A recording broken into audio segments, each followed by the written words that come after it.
what your clients are buying is changing. The questions they're asking is changing. Your definition of work is changing. And with all of that change, it's a perfect time to think about trying again. Step one, pause. Is what you're doing working? And do you enjoy it? Is this path that you're on the right one? We have to be compassionately accepting of our reality. LLMs and AI is not going anywhere. How people buy things now is changing. Right. The old ways won't work. You need to accept this new reality, as painful and hard as it is. Welcome back to the Sustainable Creator Podcast. We're here today with Steve Kamb, who we just recently met at Craft and Commerce Conference, which is hosted by Kit every single year. He is the founder of Nerd Fitness and the author of his newest book, How to Try Again, which you all need to go buy right this second. I'm not even kidding. Lyndon and I finished reading it yesterday at the time of this recording, and I can confirm it is so, so good. It's like a really good mix of a pep talk with practical strategies, and there's a lot of fun facts thrown in there too, and stories, which you know that we love all of that. So you guys need to go read it. But we have Steve on the podcast today because we're going to talk about how to try again and one of his specific frameworks, which I'm not going to spoil for you just yet. And it's going to help you be a more sustainable business owner. So you guys are in for a treat. Welcome to the podcast, Steve. We're very happy that you're here. Hey, Joe. Hey, Lyndon. Great to be here. I'm I'm a little under the weather in the sense that like I have been working like crazy for months to get this book out, and I think like my immune system finally was like, okay, we can let our guard down. Yeah.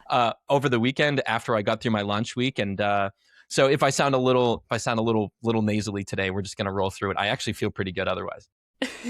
You're good. I feel like our immune system does that every single time. Like our bodies are just trained to look out for us. So thanks for being here. It got me through the launch. It got me here. Yeah. I'm feeling pretty good.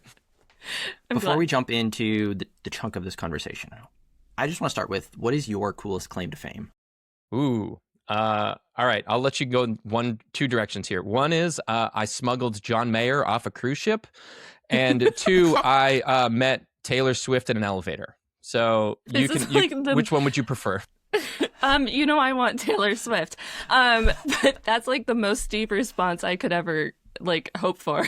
So let's go Taylor Swift, please. Sure. Because we have a lot of Swifties who listen. Okay. So I lived this is my third time living in Nashville. The second time I lived in Nashville, I lived in a building that Taylor Swift happened to own the penthouse. Well, I'd say the penthouse. I think she owned the entire floor of this building. Obviously. And she lived in New York at the time, but I guess she still kept this place. So one day I walked into the elevator, and she was just standing there with her manager, just like, oh, hey. It was like, hey, how's your day going? She's like, oh, it's just getting started. I'm like, cool. So then the elevator, we go down a few floors, and she's just very polite. And then the doors open, and there's a guy in full camo gear who's going hunting for the weekend. So he has a literal push cart full of rifles. And he looks at me, and he looks at Taylor Swift, and his eyes get real big, and he goes, Taylor, I'll take the next one. And then the doors close. And she looks at me and says, what did he say? I was like, I think he said he was going to take the next one. She's like, probably a good idea. So we get down to the lobby. I get out. The elevator goes down to the basement where she has like a fleet of Suburbans waiting to pick her up and whisk her away to somewhere. She never wrote a song about this experience, which is unfortunate, but I'm still holding out hope. So that's my it's in the fame. archive somewhere. Yes. Like that's going to be the next. It'll be Steve's version. Yeah. Perfect. That's amazing. I don't know if I can follow that up. I know, it's like, what is the segue if from we that? segue into the boring rest of this conversation. I know, right?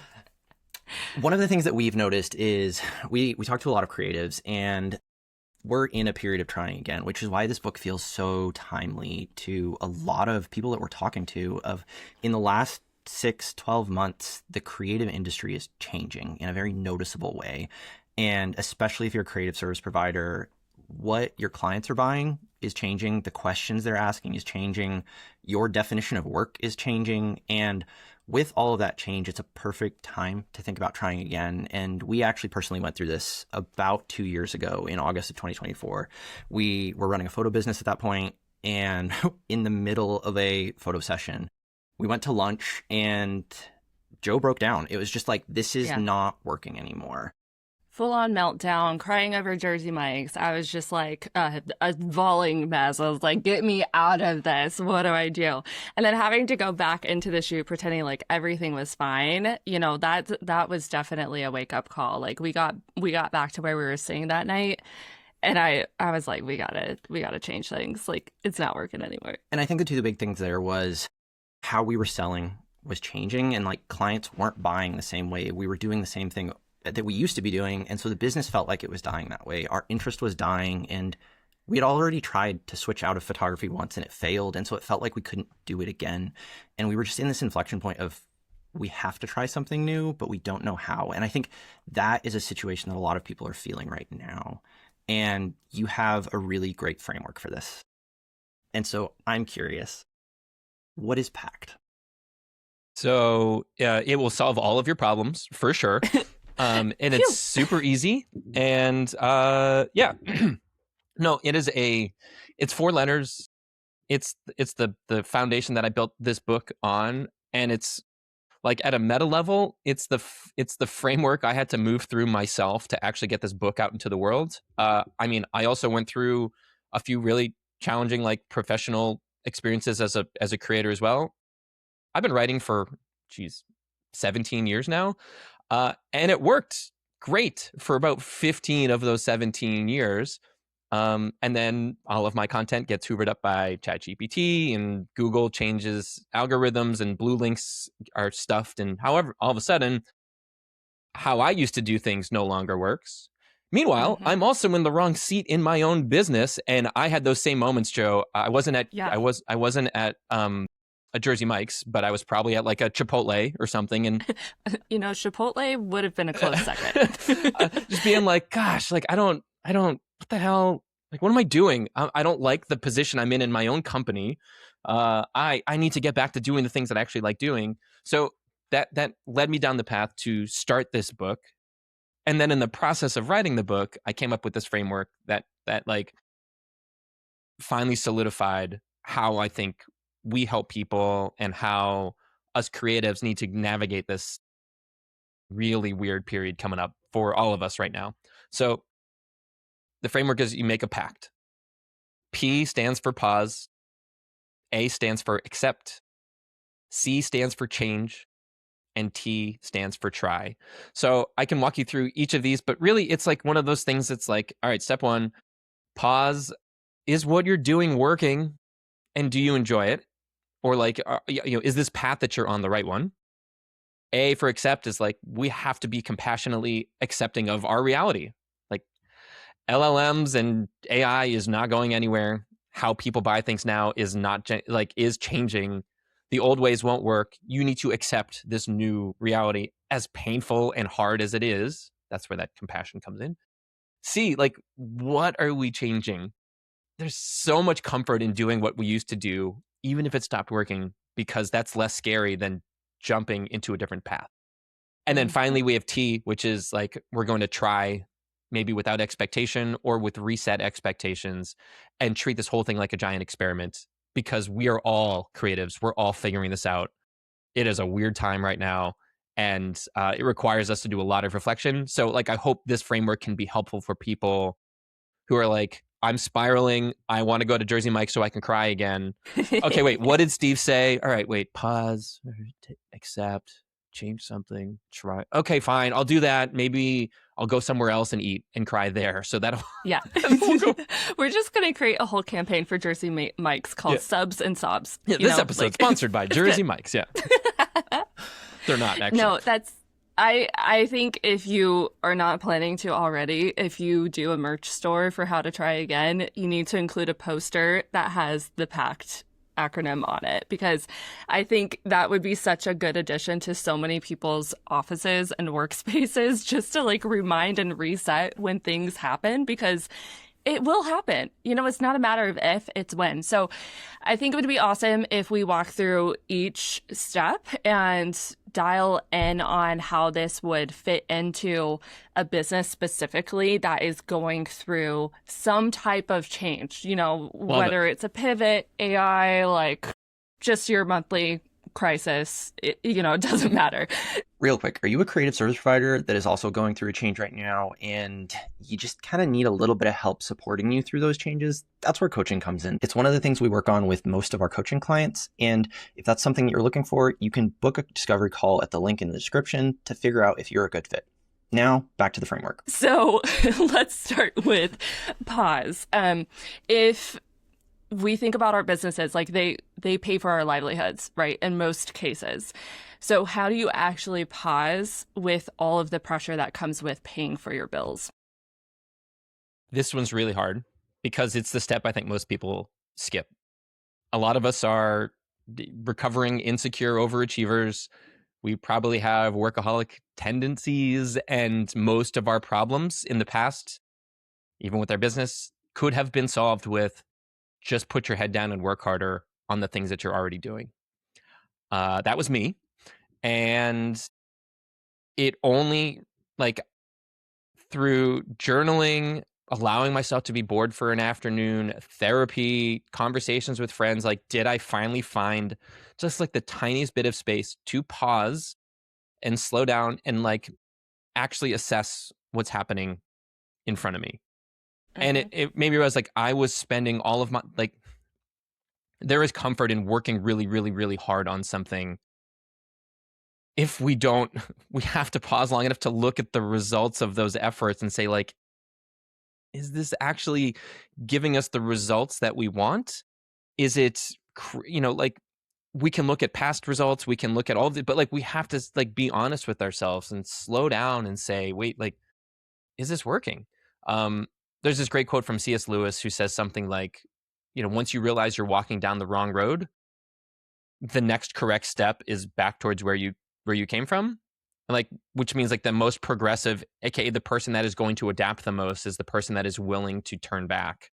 Mm-hmm. And I think there's a gap actually there. Is like your next step is not automatically backwards. It's stopping and asking the question, like, before I take this next step forward or work harder, like really assessing your situation. Again, it is so hard and can be very painful.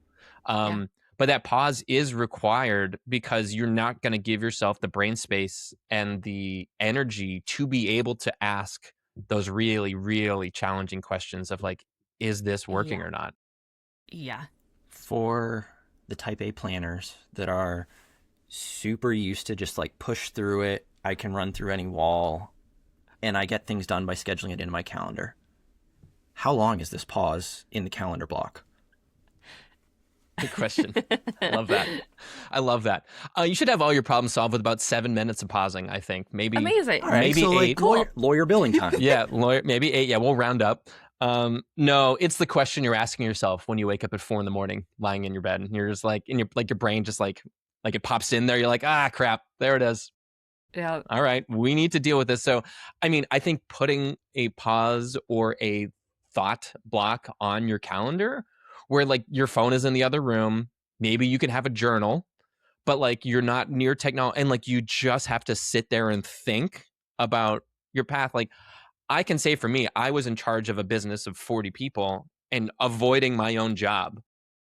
And I paused and was like, well, dude, like, why? I spent years being like, why aren't you a better leader? Or like, why don't you like these meetings more?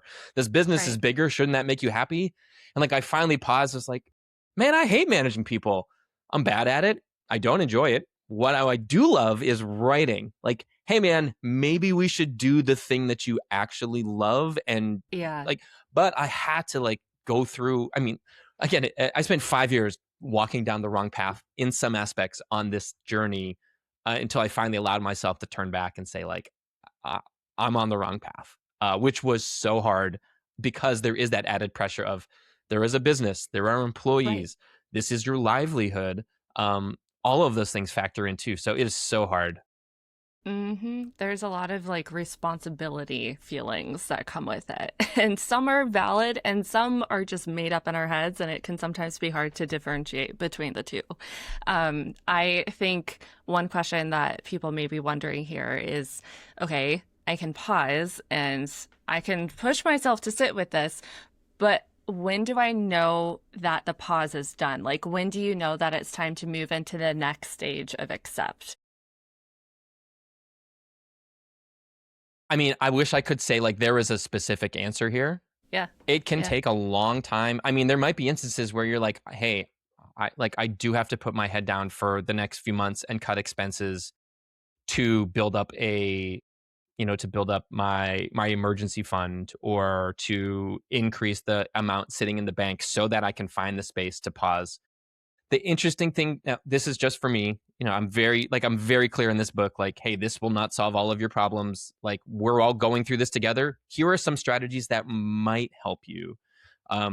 I'll find for myself that like I spent years telling myself I couldn't pause and change because then I would be making things worse. And like the reality was I was kind of half-assing things in like two spots and not making much progress on either one. So it was only after I let go and made the change, which took some courage for sure. My first thought after two thoughts actually. The first one was relief. I was like, oh yeah, this feels way better. And two, my second thought was like, gosh, I wish I had done this sooner. Yeah. Because very quickly it like the results on the other end for both myself and then for the business, because I wasn't doing both things poorly, I could finally do the thing I was good at and the direction I wanted to move really well, and let some other people who are good at this stuff do that other part of it. But I had to let go. And don't forget, like, I've been doing this nerd fitness was my baby. Like Right. people have nerd fitness tattoos. They've met at our events and got married. Like, and I had to say, like, amazing. I'm stepping back from this. And that Yeah. was, it was terrifying because I didn't want to let people down. And like what I was really doing was I was letting them down slowly anyway. And this way it's like, that can be a thing. I'm going to go work on this thing. And my only regret is that I didn't do it sooner. Yeah, it's interesting. There's a literal example that I can give from a YouTube video we watched over the weekend. A couple of our YouTuber favorites are Kara and Nate. They're a couple who share a lot of their travels. We love them. They used to live in Nashville, I think. Yeah, yes, you're right. Maybe they still do. I don't know, but they're traveling everywhere. There you go. Yeah, they travel everywhere. Their families in Nashville. This is what the pure definition of a parasocial relationship. Anyway, so we love their videos. Nate is super into running. He's done, is it called ultra marathons? So like 100 miles? Yeah. Insane. He just did one in Patagonia and they just posted the video. I love those videos. But this has happened twice now for him, where at one of the checkpoints, he left his walking poles. And so on this particular one, he had to run back a half mile, literally run back to grab them so that he could continue the journey well. And I think that's such a good illustration for what you're talking about with the C.S. Lewis quote. Sometimes you literally do need to go back down the path and it's going to feel like you're losing time, but think about how much you're gaining overall, because if you kept going, it's not going to end well for anyone, Yeah, I mean, there's another one is like this past weekend, Lewis Hamilton finally won a race for Ferrari in Formula One. Yeah. And this sounds so counter, but you have to go in and get new tires. And when you go in and get new tires for your car, you lose dozens and dozens and dozens of seconds. And they're always trying to figure out is stopping to get new tires? Gosh, it's such a strategic move. But when you have those new tires and your car has been kind of retuned in that moment, you then go seconds faster each lap after that, and then you can catch up to the people in front of you. But it requires that commitment or that courage to say no, I need to go in and fix this. For Nate's case, it was, I should probably just keep going forward. No. If I go back a half a mile, which means I'm adding a mile to this 100-mile race, but those next 30 miles are going to suck way less if I have these poles instead of just moving forward. I love that. Yeah, it's so hard because we're all just so wired to progress. The way I put it, the way I think about this is we think when we're not making progress, we're falling behind. And we forget that the opposite of progress is making things worse or giving up. And if that's the case, then staying where we are or turning back slightly to move down a different path is actually an unbelievable place to be. We just have to find the courage to do it. That's so good. So good. If I move us, now that we've paused, we've figured out what our problem is, we've fully diagnosed everything, we have clarity, this is all kind of a joke, we moved into the next phase of accept. as a business owner, I've now accepted that things have to change. I am ready to change things. I'm willing to make the changes that I need to. But I open up Instagram every day and I see everyone else making the business model that I was doing work. And they're talking about how great it is and how they're making infinite money and they go on vacations with their friends. And how do I accept what those signals are and not make it a me problem and actually know that I have to change? Boy, it's so hard. We are social creatures, and Instagram loves to sell us the dream, especially if you are a person who makes their money by telling people that you make money on the internet. You are not allowed to share anything other than that, because then the house of cards comes down. So, I mean, I'll share, like, behind the scenes, there are tons of creators that are probably still putting on a brave face and then panicking, probably in a Jersey Mike's, behind the scenes about what is actually happening in their business. They're downsizing, they're freaking out, and then they are still trying to sell the dream on Instagram. So I think, like, we have to first accept that we are social creatures. We are not meant to have all of this coming our way every day. Like, I talk about in the book, like, I have such a complicated relationship with the word normal, but like Instagram has completely changed what we think normal is, and what we think is working might not actually be the case. So this is where that acceptance comes in, is like, I personally accept that I have no ability to look at people succeeding on Instagram and say, good for them, and then do my own thing. So I just, like, I can't go on Instagram for more than like 15 minutes. And it's like, I go in, I look at my thing, and I get out of there because I can't do it. I'd say, like, oh, I wish I was more stronger willed. Like, I'm not. I can't look at 8 billion people's best successes and combine them all into a thing and then compete against that. It is devastating. So I accept that I cannot do that for social media. I also accept that this normal that I used to live by, that in which I could write articles and Google would rank them, not coming back. Like, I made it work for 15 years, and if traffic dropped, I could rewrite articles and Google would move it back up. And I, like clockwork, I got really good at it. And then 3-4 years ago, that just stopped working. And I had to say, like, well, I can keep trying to make this work, or I can accept that this path is no longer one that is going to work for me, and I have to go down a different one. So this is the accept, and not only that, but like accepting your own strengths and weaknesses. I think that's where I struggled. Again, I kept forcing myself to be a better leader. All I read was business books. All I did was try to become less bad at something at the expense of getting better at the thing I am actually good at, which is like writing stuff that makes people feel less alone when they're struggling. Like, dude, go do that thing. So for a business owner that sees everybody succeeding on Instagram, there are these amazing website bloggers and app things that can keep you from mainlining that. Maybe you don't need to be following all of these creators who are telling you how rich they are. Like, is it helpful? Do you ever leave saying, I feel good? Like, if that's not true, you can stop beating yourself up that you can't be happy in that situation, and just like stop putting yourself in that situation. And then you need to take that really clear look at yourself and your life, and like, what is the thing that I need to accept that I've been kind of avoiding? And it's so painful. For me, it was like, we had to, when Nerd Fitness lost 90% of, we were getting 1.5 million hits a month of free traffic from Google. And we lost 80 to 90% of it. And we couldn't keep the team together at that size because of this. It's like, we had to downsize, and it sucked. But it was better than going out of business. And we had to, like, hey, we now have like a smaller team. The business model shifted.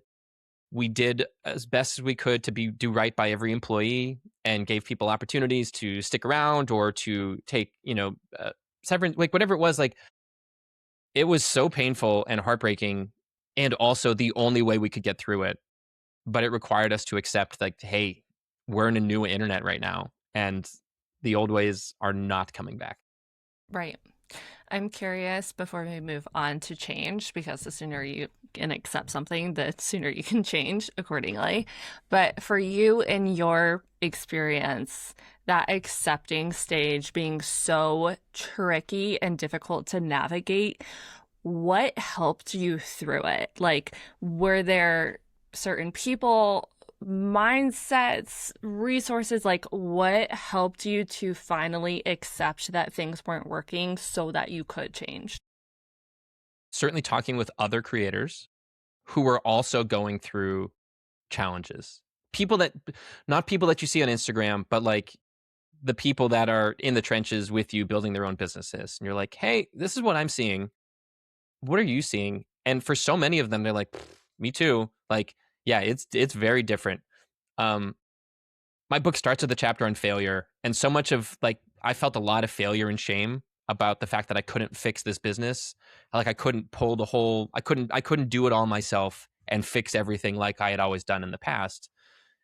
And I felt a lot of shame and guilt and sadness and around that. And when I talked to other entrepreneurs and creators and realized that they were also going through the same thing, it made me feel so much less alone. And not only that, but like talking with them, it's like, hey, this might be working, or like this other thing is like the path I'm going. Like, oh, interesting. That's an opportunity for me to consider, consider as an experiment moving forward, which we'll talk about soon. But so I would say talking with other creators, therapy is unbelievable. It is. I understand it's expensive. If there's an opportunity for you to look into, therapy, I found it to be unbelievably helpful for myself. And then 3, this felt really counterintuitive to me, but was life-changing. Just this concept of self-compassion. There's a book called, I think it's literally just called Self-Compassion by Dr. Kristen Neff. And I think I talk about that in chapter 7. But it's just like, hey, you've tried tough love and beating yourself up repeatedly and putting yourself down. It's like, how's that working for you now? Okay, maybe let's try something different. And that has been a game changer for me as somebody that was really, really good at having a negative inner critic that, like, I thought was fueling me, but it was actually probably just making me feel bad. That's huge. That's such a hard truth. That's also, like, for us, like, a big reason that we entered last year saying we would not have a membership ever. And then we started seeing how impactful it was putting the same people in a room together that are going through similar things. It's like, oh, this is actually super valuable. So we accidentally walked into a membership because it really impacted our clients, putting them together. It's so valuable. Yeah. You want to know you're not alone.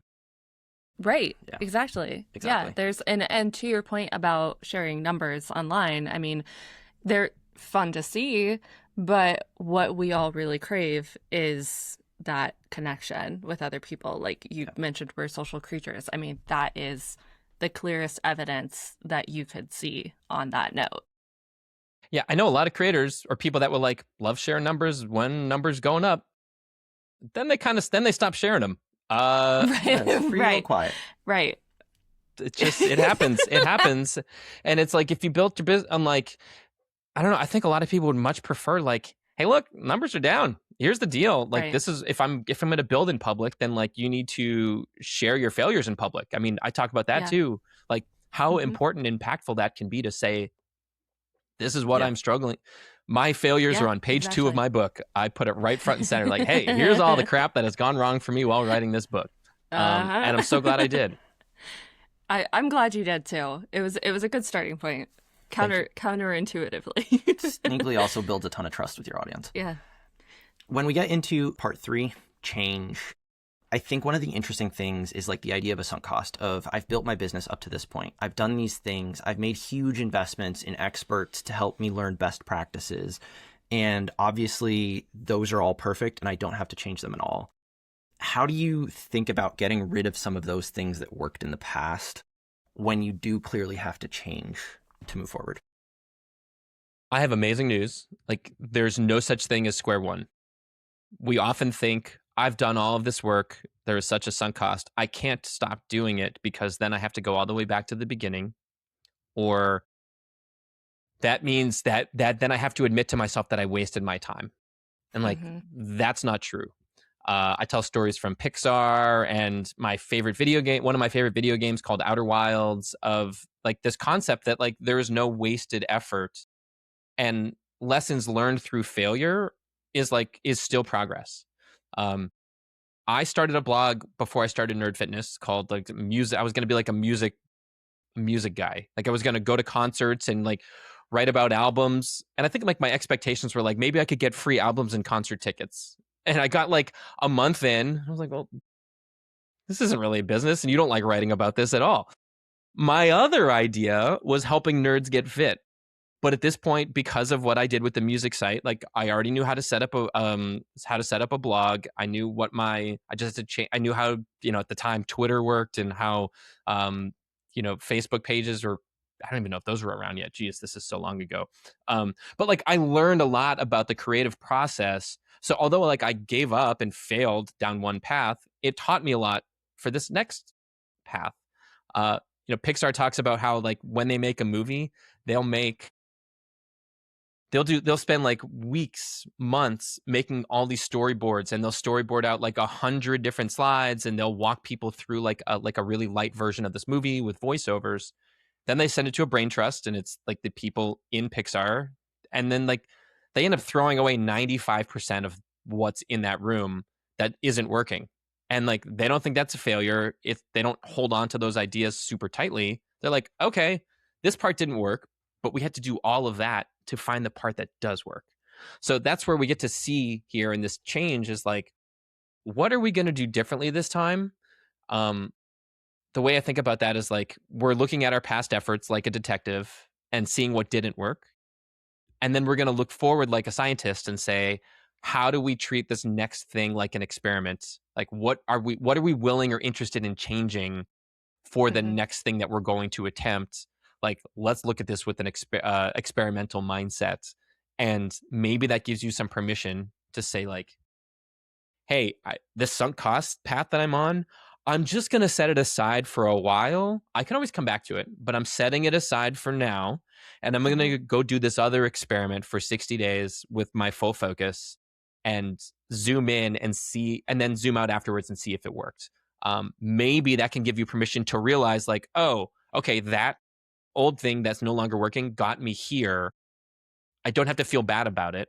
It got me, I'm standing on the shoulders of that attempt, and that's amazing. Cool. Yeah. Now I can move forward without guilt or sadness about what is no longer working. It's so interesting you say that, because that is exactly what we did with photography and coaching. And looking back, it's really cool to see that, because like Lyndon mentioned earlier in this conversation, like this wasn't the first time we tried to pivot. Like we tried a year before, and we weren't ready for it. It didn't work the way that we envisioned it to. And so the second time around, there was a lot of extra self-doubt on like, is it even worth trying again? Like your book is called How to Try Again and Again and Again, like, so very fitting. But that is exactly what we did, where I really had this moment where faith is very important to me. And so I'm constantly praying and prayer journaling, and that's just like what gets me through so much. And so I was talking to God about this exact fear, and just, we're still technically doing both photography and coaching, and I don't want to make the wrong decision. And so what do I do? And I really felt like I just got this piece around, stop stressing about it. Like just focus on coaching, and like you don't have to overthink this. It's okay. And so technically photography was in the background for the first few months before we officially closed down that business to only focus on coaching. But that gave so much peace of mind in order to move forward in a way where it was like, it helps your nervous system a lot in the change phase. I feel like that's another piece that's like so important to remember. And that part of why I love your book is you bring that into the conversation of, how are you also protecting your mental health? Because change is scary and our nervous systems don't like it. And there are ways to be able to support yourself while aligning with the bigger vision, right? And what needs to change. So I think that's so good. Thank you. I would like to ask a question for our type A folks in the back. You're talking about experimentation here, but what's the goal and how do I know if I'm making the right change? Well, I mean, like every experiment in history, right? They have a specific outcome and they need that to happen. No, man, like an experiment is like, I have a hypothesis. I have data from, like, I have past experiences that I can draw upon. Again, nothing from the past is wasted. We get to bring all of that data with us. We then get to make a hypothesis as to what we think could happen. We then need to set the parameters of the experiment. For 30 days, this is the variable I'm testing. I think Charlie Munger said, show me the incentive and I'll show you the outcome. There's this really funny story I tell of, I think it was Bank of America or Wells Fargo. Maybe I think it was Wells Fargo. They had a bunch of remote employees, and these employees were not judged on how many contracts they closed or how many customers they signed up. They were being tracked on keyboard activity. So these people then bought keyboard and mouse jiggle like software or devices to jiggle the mouse so that they could, while working from home, so that they could give them exactly what they wanted, right? So show me the incentive or show me the variable that we're testing here, and we can then probably have a better idea of what that outcome might be. So I think there's a lot. Here's one I'm navigating right now personally. I, as an elder millennial with a brain full of pop culture, I can't tell you the number of times I've gone viral for some stupid thing on Threads or Instagram about like the Oregon Trail, or I made one recently about the band Yellow Card, and it's like hundreds of thousands of views and people leaving all these comments, and like it does nothing for my business. It's just like funny and like. Okay, I could put more time into this because it feels good. Like, oh, look at all these numbers going up. But like, it's not really doing anything for me or my. So like, if my incentive was Instagram likes, the outcome would be I have a lot of likes and nobody's buying my book. Mm-hmm. Alternatively, what is the incentive, or like, what's the variable that I'm testing here? What's the goal I'm working towards here? For me, it's like, I know if people read my newsletter, when they sign up, they're going to get the first chapter of my book free. I know if they read the first 2 pages of my book, I have a pretty good inkling that they're going to want to read the rest of it because I wrote the crap out of this book. So if that's the case, how am I aligned? Like, oh, okay, the variable that I'm testing now is like, did this result in more email subscribers? If it did, cool, success. If it didn't, but it exploded and was like, oh, because you talked about Carmen Sandiego, like, cool. But like, if that's the case and you're not getting any results from it, like, don't chase the wrong thing. So for those type A folks, like, experiments only work generally, I would say, if you're testing one variable. If you test a bunch of variables or you're testing the wrong variable, you don't know if the thing that you're doing is actually working. So like, what's the variable? What's the time frame? And then how can you zoom in and put on your horse blinders and like just focus on the experiment, do the experiment, and then you can zoom out and say like, okay, did it work? Did I enjoy it? Can I see myself keep doing it? Do I need to pivot again? Maybe it's back to maybe I take this information and conduct a different experiment next. Awesome. Like, experiment conducted successfully regardless of the outcome, because we learned something with it. It just requires us to like actually do the experiment and focus on the right thing. Yeah. Yep. All right. Well, if you guys have not already ordered Steve's book in this conversation, now is your reminder to do so. Sorry, I'm really animated. I get like fired up about this stuff too. I'm like, oh, just do the experiment. It's so good though. And honestly, I love when people get fired up. Like, those are my favorite parts of the conversations. So I don't know any other way. Yeah, I can't help it. Okay, so we've identified the change we want to make, and now it's time to try. But before we make a change that we know will work, is it possible to build a plan that is guaranteed to work? Of course, yes, guaranteed to give you to be successful.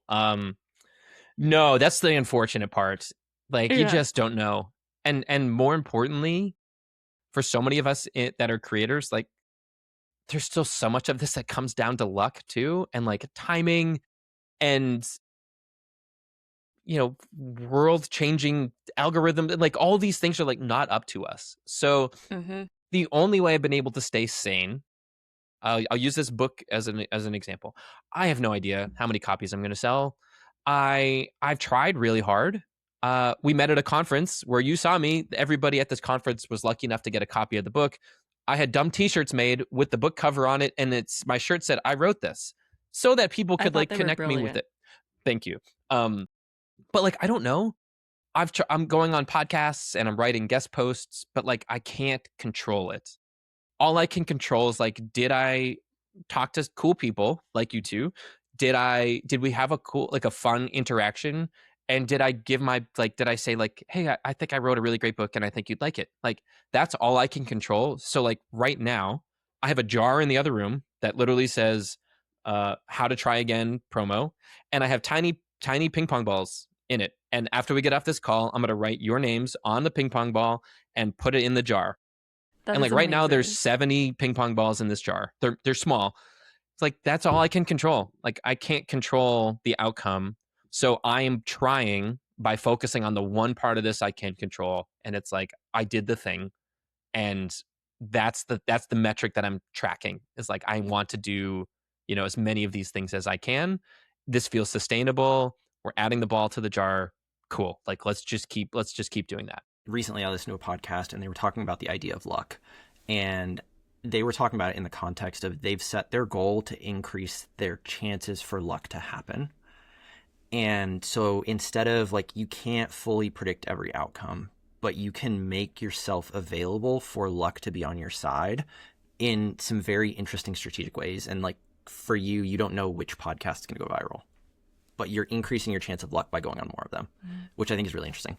Yeah, I mean, I guess it's kind of funny because it's very lottery-like, but like these ping pong balls, you know, like reminds me of like Powerball, but like each one of them is a lottery ticket essentially. I'm just like, I don't know, but I'm going to do hopefully hundreds of these over the next few years to promote this book because I believe in it that strongly, but I don't know. So like you said, like this experiment is to increase the surface area for luck to potentially happen. And that's really all I can control. Yeah, exactly. We actually joked about getting T-shirts for this podcast that said "Our friend wrote this book." So for our one video viewer to laugh at that. Maybe that's your next marketing idea. I love it. Just outsource it. Perfect. But on a serious note, what I really love about this is this framework is repeatable. And so as you go through trying different things, you can go back to pausing if something is not working, and you can iterate and try again, you know, after you accept and change and all that. And so it's very repeatable. And I think what's great about this is a lot of what we started this conversation with was some pretty major macro issues that we all have experienced in our own way. But it can also apply to the micro things too. You know, it can be like if you give a lot of fitness examples in the book. And one thing I really appreciate about your approach to fitness is a lot of people think you have to go all gung-ho and like super hard in order to meet a fitness goal. You don't. Like maybe for you, what is sustainable is going on a walk after dinner, you know, and it's like just around the block, and that's okay. And so I think this is just a really great framework that is easy to remember. So kudos to you on that. And it applies across the board, which I feel like increases its chances of actually working if you're willing to work with it. Thank you. And I really try to fill each of those letters, you know, so this is, each one of those gets one chapter. So this is like the first half of the book is essentially failure. And then this PACT framework. And I really try to put some fun stories in each chapter so that like, even if like, yes, except, okay, I remember except, but like the story that you read alongside it will be like the thing that you remember. Like, okay, normal isn't normal. Okay, treading water is really important for pausing. Like, you know, like I really try to make it like this visual, like this thing that you will hold on to when your brain starts to do that spiral, or life kicks your butt once again because Instagram changed something, or, you know, there's a new whatever on TikTok. Like, it's going to happen repeatedly. I've had to reinvent nerd fitness, I don't know, 10 times in 15 years. Yeah. I'm now reinventing myself. which is why this book became what it is. And I don't know what the future holds. But interestingly, I've given myself permission. I talk about this like I've declared expectation bankruptcy. Like, I don't know what the future holds. I can't control that part. But like you said, Lyndon, like I can control maybe like the number of lottery tickets I put in a jar. And even then, still winning the lottery is hard. But what I can do is like I can do that, and instead of planning out like a very specific future that I'm working towards, instead it's like I am here today, and then I see the options radiating outwards from me right now, and I can identify the path from there and like not beat myself up because it's not like the very strict path that I thought for my 10-year future, that with every minute laid out, like I tried that, didn't work. So I'm trying something different this time. And this feels a little bit better, and it makes me way less likely to beat myself up when things go awry. Yeah, it's awesome. I put together a list of some rapid fire questions for you based on just like strings I'm pulling from the book that I appreciate. When should you quit? This requires that pause step. That's when it's the thing that you wake up in the morning, or the thing that you're avoiding by doing everything else. So that thing that you're waking up at 4 a.m, you've tried it repeatedly, and it's just not working. Probably a good idea that's like, hey, maybe there's a better way or a different way or something different altogether that we should be doing right. Who's Chaz? Chaz is the upstairs roommate. I met him on the internet. He's got a ferret. No, Chaz is the voice, or the name I gave to the voice, the inner critic I have in my head. I put some distance between me and that voice, and it allows me to not over-identify with those either negative thoughts or not just negative thoughts rather, but like kind of like the crazy things that pop in. I can just be like, oh, that's just Chaz. Like, it's fine. Yep. And then I can decide which of those lessons or which of those ideas I want to listen to, and which ones I want to turn down, and which ones I want to just politely mute. But it puts some distance between me and those thoughts. It's good. All I can think of right now is Dads, Chads, and Brads, which Taylor Swift said, and how she would really like Chaz. Okay, Amazing. Next question. Amazing. You spent a section close to the end of the book talking about Wayfinders. Can you explain what a Wayfinder is? So my three-year-old niece, and I would watch Moana every day when I was out visiting them out in California, and she would want her hair done like Moana raft hair, which is essentially just like a top ponytail. And then she'd put on like her little Moana costume, and then we would watch Moana like every day. So I got obsessed with like Polynesian Wayfinders and read a few books and really dove into like how they navigated, and found it just endlessly fascinating because they didn't have compasses, they didn't have maps. They learned to navigate by like where the stars were located in the sky. They knew which birds flew a certain distance from certain islands, and they could even stick their leg in the ocean and like feel ocean currents to know which way to steer. And I just love that metaphor for life of like, we don't need to have it all figured out. And so I contrast this with warp speed. So with warp speed, you need a very specific location in, the next galaxy over. And if you put the wrong coordinates in, you might crash into a planet or a star or whatever. So you need to be very specific about where you're going. Polynesian Wayfinders are a little different. They have a general idea of where they're going, but they know if they get blown off course or a storm shows up, they can figure it out. And I just love, I spent a lot of life doing the warp speed thing, and it kicked my butt. And when I stumbled across, some specific research around people navigating with their future selves and picking different paths and experiments, and then all of this work with Polynesian Wayfinders and how they populated the South Pacific, was just like, oh, this feels like a much more interesting path, and one that I think opens the door to a lot more interesting, or rather like a lot more forgiveness and flexibility and resilience when life knocks you down. So I encourage folks, if they are warp speed aficionados, maybe mixing in a little bit of wayfinding could be a different path. It might work out. Yeah.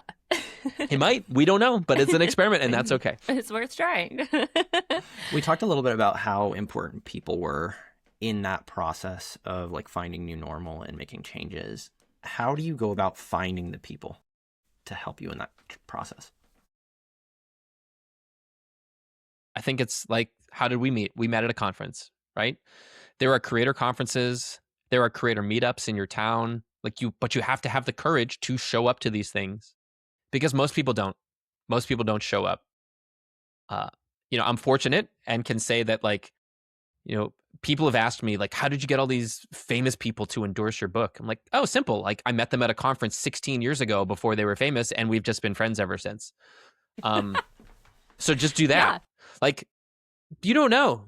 You don't meet people. I meet people because I like people.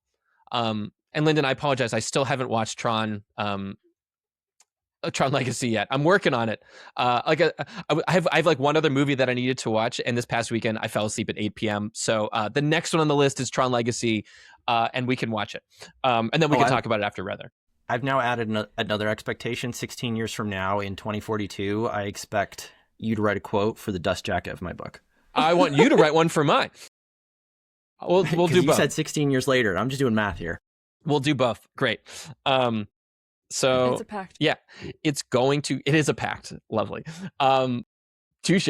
Go to things. I can say so we met at Craft and Commerce this year. I went last year for the first time. I've known Nathan, the guy that runs the conference, for 14 years. But I had never been to his conference. And last year a friend said, hey, I'm going, you should go. And I showed up, and it was life-giving, because I ran into all of the people that so many people that I had met over the previous, over 14 years of doing this stuff. And oh, you're all here. Oh, this is amazing. And then as a result of that conference, I can say, I don't think this book would have been nearly as good, or has reached as many people as it has now, had I not gone to those events last year and this year. But it required me to get off my butt, to hop on multiple airplanes, to go to Boise, Idaho. And I'm so thankful that I did. So I think for people that are find those conferences, if you have online relationships, people that you talk to on Instagram, or wherever, go visit them, or ask them to come write together. I got invited to a writer retreat 10 years ago. By friends that I had known forever. And it was, those are people that have now written, 10 million plus copies sold books on the New York Times list. But they were just hey, I'm putting together this thing, and you got to show up. So you have to put yourself in the room, because then that makes every online interaction afterwards so much more valuable. And you have to say yes, which it's so easy to not say yes right now, especially after the pandemic. So easy. Yeah, we have giant TVs and surround sound and unlimited movies and TV shows and families and lives and things. So it's this might require that pause step too, to say I need to do this for my business, is stepping back and spending time with other people. I don't know. Right. It's so hard though. It's the battle between being social creatures and also creatures of habit. And how do you get out of your comfort zone to actually socialize and have those in-person connections? We agree with that wholeheartedly. We've experienced it firsthand too. I can't believe last year was your first year at Craft and Commerce and I didn't see you, because it was also my first time. But I also truly believe that we meet people in our lives at the exact time that we're supposed to. And so, how cool is it that we met this year? But anyway, that segues into, let's do one last round. We're going to call it the Steve round. This is just a quick few, small questions about you. And the first one is, what book are you currently reading?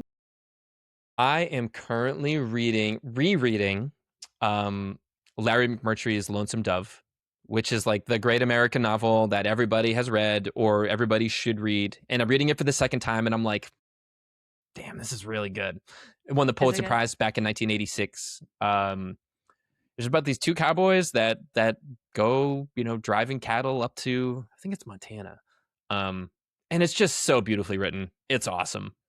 You feel like you're on this trip with them. It's great. That's cool. I'll look into that. I haven't actually heard of that one, so we'll be adding it to my TBR. There you go. Okay, next question is, what is a typical day in the life? Ooh. I mean, it's very different this week compared to the last few months. But this is great. So like a day in the life for me would be wake up without an alarm. I walk to a coffee shop. There's a few within walking distance of me, which is amazing. And I'll walk, drink some coffee, read some Lonesome Dove, and then sit down, pull out the laptop, and I'll write. Try to keep my mornings pretty empty. And then grab some lunch at a nearby restaurant where they all know me and they're all like, how's the book coming? Which is pretty funny. And then afternoons are doing like admin, interviews, promotion, things along those lines. Mixing in a trip to the gym in the afternoon. And then maybe grabbing dinner with friends. Late evenings, I would say, is, I'm either watching a movie or playing a video game. And then all of this is true unless I get a text from a friend that says, hey, do you want to play golf tomorrow? And then I just throw all of it aside and say, yes, I will absolutely go do that. And yeah, so it's a lot of friends. I see the same folks in these coffee shops that are also working on books or projects in the morning. So like I've kind of created like a fun little community around that. And then afternoons are just hanging out and hopefully checking in with my internet friends all over the place. Yeah, that's cool. At risk of taking us on a long tangent, I just learned about speed golf. Do you play speed golf? No, that's really funny though. No, I like regularly paced golf, where I can think about the bad shot that I just hit instead of running after it. But that is really funny. Yeah, Lyndon. This is over the weekend, and he goes, "Oh, I have to show you the type of golf that I would actually try." And so he pulls up the YouTube video, fast forwards it to the exact timestamp so that I can experience this with him, and it did look very fun. But amazing, definitely different than regularly paced golf. Okay, 2 more questions, and then we'll wrap up. The next one is, who are you learning from right now? Ooh, author friends. I mean, all of them. Like at this very moment, I would say I'm learning from Tim Grahl, who is used to do book marketing, and helped folks with book marketing for a long time, and lives here in Nashville, and has been so kind to me and just said like, "Hey, you should do this." He was the one that told me the idea about the T-shirt, and then it was his idea for a lot of these other things. And he said, "You ran a great launch." And I said, "Thank you. I just did what you told me." And he said, "You'd be surprised how many people don't do that." So now I just keep asking him questions, and he's just like, "Yeah, do this." And then I do it, and it works. That's so amazing. That's really helpful. And then I have like a small group of other friends that just love writing. Josh Kaufman, Sam Vanderwielen, folks that are just like, they write because they love to write, and they write books so that they can write more books. Like, that's my goal, is to hopefully sell enough copies so that I can write more books. Because I just love writing. Here for it. That's awesome. As we kind of round us out here, we've spent a long time asking you questions. Do you have any questions for us? Yeah, I want to know what the toughest part was about, moving from your photography business to coaching. Like, you had been at that for a long time. You're crying in a restaurant. Like, things have to change, but it's still the thing that you did.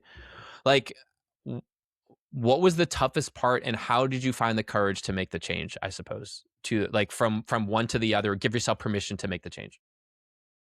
The toughest part for me, after accepting that it was like the move to make and that was what we wanted to, was that we knew it was the right decision for us, but not everyone else did. And you just can't expect people to understand. Like, people are wildly supportive, and it's amazing when you find those people, like, keep them close. But not everyone will understand, and you're not always going to be able to explain it to them in a way that they will, quote unquote, get it. And so that was the hardest part, was like, we know internally that this is the right move, and we really have to trust that. And ourselves in the bigger picture and let that be enough, and know that everyone else will come around. Like the few that may have been a little more hesitant than others, and just let that be okay. Like that was probably the hardest part for me. I think possibly the thing that I will add to that is that's not something that happens once. Yeah. Especially like we had an Instagram that existed for 10 years before that. We collected followers across 3 versions of a business, and all of those were photography businesses. And so now like you keep having similar conversations for 6 months, 12 months of like, I thought you guys were photographers. And even if we went through the identity change and like we had accepted, we changed, we tried new things, there was this like repeated like pullback to, you have to re-explain this, which was two-sided. It benefited us of like, it helped us get crystal clear on why we did it because we talked about it all the time. But it also was like a solid reminder of what was, and it was kind of awkward sometimes. I think people really like things to stay the same, and then when you change, there's a lot of people that maybe don't like that, or that have a vested interest in things staying the same. And then when you kind of shake things up, if it's right for you, like that was the journey I had to go on as well for this book, and saying like, I have to go do this thing. And it took me 3.5 years to do it, which was so hard because I wanted to go back and fix everything everywhere else. It's like, no, dude, like you get this book out, like make it the best version of it that you can. That will be like, but not everybody was fired up about that decision. And there were challenges that came along with making that decision, but I don't regret it for 1 second. Yeah. Same. Well, this has been incredible, for real. Thank you so much, first of all, for even writing this book, because again, it truly was really, really incredible to read. Like, I laughed in every single chapter. I really appreciate your sense of humor, the facts you share, the stories you share, like the raw, honest truth and the practicality. I mean, it's honestly a really good guidebook, I think, for when you know that something needs to change. And it really does feel like having a friend along for the ride with you. You know, like to your point earlier in the conversation, like it's hard to do change alone. And when you have someone who's done it ahead of you and can now guide you through the process, encourage you, but also be honest with you and help you be honest with yourself, it makes a huge difference. So that's what this book is, in my opinion. And you guys need to go order it if you have not already. We'll leave the link in the show notes for you. But how else can listeners connect with you if they want to reach out? Yeah, it's so easy. I mean, it's howtotryagain.com is the book. And then I'm on most platforms at Steve Kamb, SteveKamb. I'd say like Instagram and Threads are probably like the ones I'm most active on. But yeah, that's it. And I write a weekly newsletter that if you like the book, you'd love this. You love that too. Yeah. We need to hop on that. Yeah, we really do. Awesome. Well, thank you so much for your time, Steve. And thank you guys for listening. You guys are amazing too. If you enjoyed this episode, please leave a review. And if you want to do us a solid, tag us on Instagram stories and tag Steve to show that you're listening and share your biggest takeaway from the episode. I think that would be so fun to see and hear about, and such a great way to be able to kind of share within a community sort of way. So that's it. I'm just going to put a little bit of inside baseball here. If you take a picture of your dog, Steve is more likely to repost it. That is true. 100% true. Those are some of my favorite I can be reposts. bought, and it's with photos of cute animals with my book. Every time. No problem. Oh my gosh. Well, on that note, thank you guys. This is fantastic. We will see you next week for another episode. Go buy that book if you haven't already. Okay. Bye.